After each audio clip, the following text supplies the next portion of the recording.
খালি জ্যাকটা খালি ঢুকাইছ, ফুয়েল পাম্পের লাইন থেকে ঢুকে দিছ। আচ্ছা, মূলত আসলে বাইকের সাউন্ডটা একটু শোনা যায় আপনাদের, কারণ প্রবলেম হওয়ার আগেই আমরা সাউন্ডটা শুনি, এরপর আমরা সলিউশন করবো এবং কী প্রবলেমটা সেটাও দেখবো।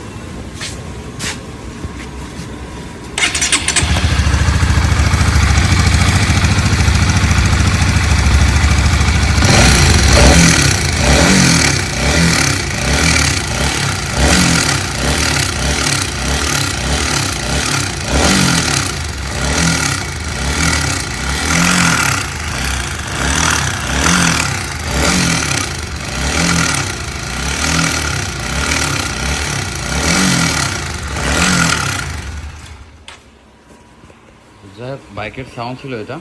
আর আমরা বাইকটা খোলা শেষ করি, কী কী রিপ্লেস করব সেটাও দেখাবো। যে সাউন্ডটা ছিল বাইকে, যে প্রথমে যে সাউন্ডটা ছিল বাইকের, তো আমরা খোলা শেষ করছি এটা এখন। হ্যাঁ, এগুলো খোলা শেষ, ক্যাম সব কিছু মোটামুটি খোলা শেষ। তো অবশেষে আমরা একটা নতুন চেন নিয়েছি হাতে, নতুন একটা চেন নিয়েছি যে কতটুকু বড় হয়েছে। গাড়ি চলছে 5000 কিলো মাত্র অনলি। তো আমরা চেনের সমান করে নিলাম মাপটা। এরপর আমাদের চেনটা লম্বা কতটুক হাইট বাড়ছে, মানে আপনার ডান সাইডে যে চেনটা দেখা যাচ্ছে এটা হচ্ছে আপনার লম্বা হয়ে গেছে অনেক, যেটা টাইমিং অ্যাডজাস্টারও ব্যাকআপ দিতে পারতেছে না।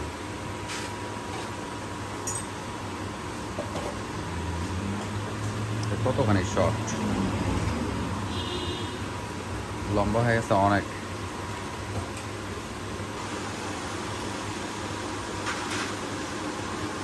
এই লম্বাটার কারণেই এই সাউন্ডটা আসতেছে। তারপরে এগুলো সেট করি, তারপরে বাকি আর কি সাউন্ড আছে না দেখি।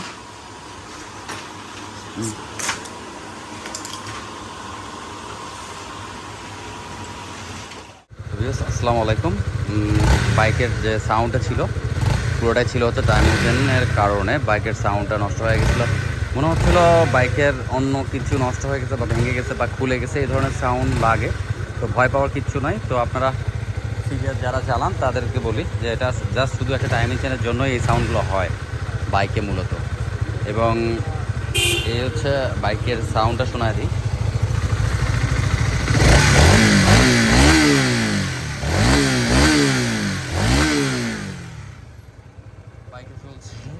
বাইক চলছে কত, বাইক চলছে দেখেন মাত্র কত কিলো, 3757 কিলো চলছে বাইক। তো বাইকের এই হচ্ছে অবস্থা। টাইম চেন প্রায় এতটুকু লম্বা ছিল, ভিডিওর মধ্যে দিয়েছিলাম, ভিডিও ভিডিও দেখছেন অবশ্যই। যান, ওঠেন ওঠেন, ট্যাঙ্কির মুখটা খোলেন, পরে টান। আর একটা বিষয়, মাঝে মধ্যে পিকআপের সমস্যা করলে ট্যাঙ্কির মুখটা খুলে দিবেন, তাহলে গাড়ির পিকআপ আগের থেকে অনেক বেটার পাবেন। যান। মানে খুব ভয় ছিল, যার বাইক আসলে সাউন্ড নিয়ে খুব প্রেশানি ছিল যে 3500 কিলোতে আর আমার কী যে যায় বা কী চলে গেছে, এরকম ইয়া ছিল।